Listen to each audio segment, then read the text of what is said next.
harping on the U.S.'s involvement in the current growing Ebola outbreak.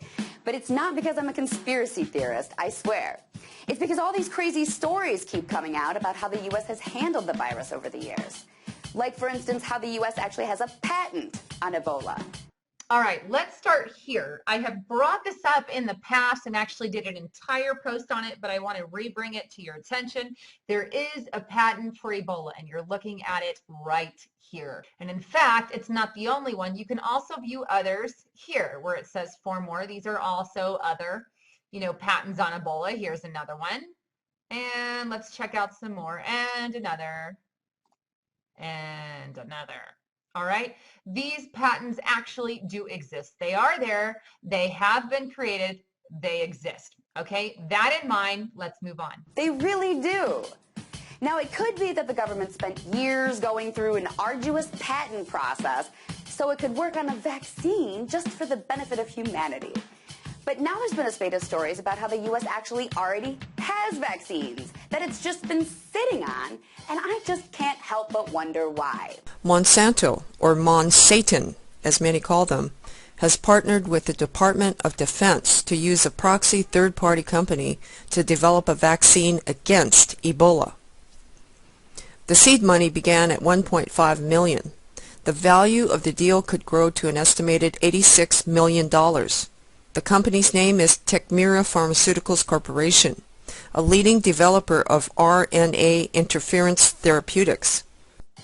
In an article titled How the U.S. Screwed Up in the Fight Against Ebola, Bloomberg Business Week, not exactly a conspiracy theory news site, said that the Pentagon has sat on an effective Ebola treatment for 4 years as it's been stuck in bureaucratic limbo. The article outlines clearly how the government has a vaccine that has shown to be incredibly effective, but has been letting it rot on a shelf because of a huge bureaucratic mess that no one wants to finance a way out of. So there goes that benefit of humanity reason for owning the patent. Newsweek recently ran an article titled, "The U.S. is sitting on promising Ebola vaccines." Again, hardly a conspiracy theory website. The article outlines how the government actually has several Ebola vaccines that have shown huge promise, but are still just rotting away on government shelves. Newsweek attributes that to a lack of interest by pharmaceutical companies who don't want to deal with government bureaucracy when the market for an Ebola vaccine has so far proven not to be lucrative. In other words, only poor Africans who can't buy expensive drugs have Ebola. So why would a pharmaceutical company want to invest in that? We have Louis Farrakhan, the leader of the Nation of Islam, warning all of his followers that Ebola and AIDS were created by the U.S. government to depopulate the world's black population. Geneva Convention, in at least 4 cases, just on depleted uranium alone. And as Mr. Duff pointed out, tactical nuclear weapons were used, at least one in Iraq, and several were used in Afghanistan in the Tora Bora Mountains, which actually created an earthquake at the time. And you've got to look at the history. Who's responsible? Well, in America, the ultimate commander-in-chief is the president. He has to give the final signatory to all weapons that are used. But historically, a lot of the chemical and biological warfare started off in Rhodesia. And when the regime went from white to black, Maggie Thatcher panicked and decided to move the whole shebangle and the staff all the way down to South Africa, where that research and development was continued. They even developed a black-only bomb that targeted the Afro gene. And there's even talk now there may be one for the Chinese gene. You know, this is absolute insane. Renowned conspiracy theory site, The Washington Post, really sums the whole thing up best with their headline, "Ebola-stricken Liberia is descending into economic hell." That's the core of why the U.S. is not working hard to manufacture the Ebola vaccines it already has. Because only poor people are dying from the virus, so they can't make money off a vaccine right now. But because it takes a long time to finish trials, find a manufacturer, and then actually manufacture and distribute a vaccine. The scary part is that, God forbid, if Ebola does start infecting Americans and the rest of the world who can pay for a vaccine, by then it'll be too late. You don't have to be a conspiracy theorist to know that. Tonight, let's talk about that by following me on Twitter @TheResident. Becky, I want to start with you. You opted out of vaccinating your son, who is now 14 years old. You stopped vaccinating him after his 6-month mark. Why did you do that? I did that because of my older son's vaccine reactions that he had as an infant. My son, I took him in for a hepatitis B vaccine. He immediately developed a hideous diarrhea. Later that night, developed a fever, arched his back, screamed. If I would have known as a young mother these were signs of encephalopathy, brain swelling, I would have known to get him to a doctor right away. But after that evening, his health deteriorated for the next 2 years, and at 2 years and 9 months, he was diagnosed with autism. We didn't put the pieces of the puzzle together until I had my second son, who also started exhibiting some strange vaccine reactions. And at that point, I had to really weigh the options, and my husband and I decided that our children's neurodevelopment was more important than vaccinating for these diseases.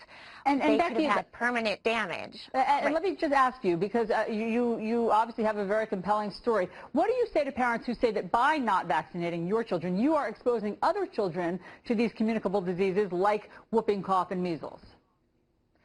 I say that it's their right to vaccinate their children, and if vaccines work as the way that they're supposed to, their children are safe. Hello, this is Dr. Huffstater, and today I wanted to talk with you about a very special and important topic here.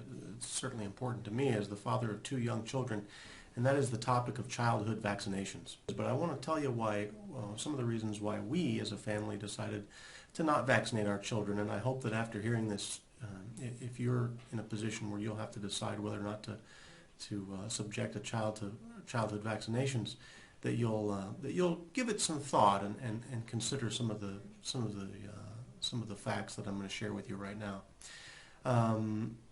There are some myths surrounding childhood vaccination, and the first myth that surrounds childhood vaccination, and the myth that's perpetuated generally, it's just sort of spoken as though it's just truth, and that is that vaccines are safe. And that just couldn't be further from the truth. Anybody with any credibility knows and would never suggest that vaccines are safe. In fact, it's silly to even claim that. The U.S. government, the federal government, has just so far doled out about $5 billion in damages to vaccine-injured children. Why the federal government is doing that and not the producers of the vaccine is a different story. But $5 billion worth of damages has been paid out to it. And there is a special federal court called the Vaccine Court that right now has no less than 5,000 pending cases in it. That all they do is hear cases of vaccine injury. So to say that they're safe is just not true. I mean, there's many billions of dollars that have been spent and will be spent defending and paying out for vaccine injuries. There's no reason to worry about my child. Their children are vaccinated. I'm the one that's taken the calculated risk for a very good reason. Okay. Dr. Karp, what do you say to that? If other children are vaccinated, why would they be exposed to the communicable diseases? Well, we all live in a community together. And if you don't get vaccines, your child's going to have a higher risk of getting illnesses. Sure, if the other child's vaccinated, that may protect them. We wish vaccines worked 100%, but they don't work 100%. So it does increase the risk that a child, even who has had vaccines, can get an illness. But I'm more concerned about the baby in the family or your next-door neighbor's baby. Maybe they're not old enough to get the vaccine yet, and your toddler plays with them and can spread the illness to them. That poor, unprotected child is totally at risk. And we're especially concerned about whooping cough, which is more contagious than any other known disease. The other myths that I wanted to share with you were that vaccinated children tend to be healthier than non-vaccinated children. Ostensibly, people vaccinate their children to make them healthier, to help them be healthy. And this is playing into another myth that anybody with any real credibility that would, in regard to vaccines, wouldn't argue. They wouldn't argue, at least not with a straight face, that vaccinated children are healthier than non-vaccinated children. This is just not true. Vaccinated children have higher incidence, and this is documented, and if you're interested in knowing where to find this information, I can share it with you. But vaccinated children have higher incidence of asthma, higher incidence of autism, higher incidence of attention deficit disorder, diabetes, cancer, eczema, all the other diseases, all throughout the spectrum of severity of diseases. Vaccinated children have a higher incidence of these diseases. And we vaccinate these children in order to have them avoid childhood illnesses. But what is it we're really afraid of? I mean, we get vaccinations for chickenpox, we get vaccinations for measles, we get vaccinations for whooping cough, we get vaccinations for a variety of other childhood diseases. But the fact of the matter is that the children who have natural exposure to these types of diseases are healthier in the long term. And we see study after study after study that shows that children who've had one or more viral infections throughout their lifetime have lower risk over the years, as they get older, have lower risk of heart disease, have lower risk of cancer. As a rule, and this is not particularly controversial, but it's not talked about, but as a rule, children who are not vaccinated are healthier than the children who are vaccinated. And so if you live in a farm, I have no problem if you choose not to get the vaccines. But if you're benefiting by living in a community where everyone else is getting vaccinated and the next baby born on your block is depending on your children getting vaccinated, I think it's your responsibility. And otherwise, I think you're really freeloading on the efforts made and the exposure made by the other families. Okay, Becky, do you want to respond to that? I absolutely want to respond. The problem that my children had is that I took my older son to an immunologist after he was diagnosed with autism. He ran a titer test, and every vaccine that we tested, my son did not develop titers. So even if I continued to vaccinate him, he would still be unprotected, and there's no reason to vaccinate. He did not receive protection from his vaccines. He was vaccinated, but he was not immunized. It didn't lead to immunization. That is such an interesting point, Becky. I'm glad you raised it, because I have here, Dr. Karp, I want to ask you about this, the whooping cough report. This is from the California Department of Public Health. And it talks about this year and how there's been this spike in pertussis, as it's called. And I want to read it to you because it's pretty fascinating. Pertussis is cyclical, and it peaks every 3 to 5 years as the numbers of susceptible persons in the population increases due to the waning of immunity following vaccination. In other words, the vaccine is only good for 5 to 10 years, and then you're no longer immunized. So it's not just it's not just parents, in other words, who are opting out of vaccinating their kids. It's parents who think that their kids are immunized and it's worn off. Well, that's absolutely the case. We worry most about the littlest children because they're the ones who die from whooping cough and have to be hospitalized. Anyone can get whooping cough, but it turns out to be more of a bad cold, a terrible cough as you get older. This is the crazy thing. We've weakened the vaccine. We were seeing some side effects of the vaccine, so to protect children from side effects, we weakened the vaccine. We made it more purified, and as an effect of that, it made the immunity last not as long as the old vaccine, but it was more purified, so we had fewer, more children with fewer side effects. Becky, very quickly, we're running out of time, but people say that you and parents like-minded with you are anti-vaccine. Are you anti-vaccine? I'm not anti-vaccine, and actually I do see benefit for newborns getting the pertussis vaccines. It's in our community. You know, there's a moderate stance here. We need to think about this moderately and do the best that we can for each of our. Joe expressed the view that the real threat to our citizens may not come from the Ebola itself, but it likely would come from the resulting vaccine. In a mid-afternoon phone conversation I had with Joe Hagman, Prior to the show, I asked him if he had heard about Monsanto being given control of the development of an Ebola vaccine with DoD seed money.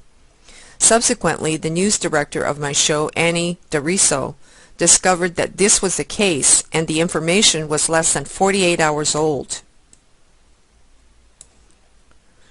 Will the threat be in the form of Ebola, or will it come from the vaccine?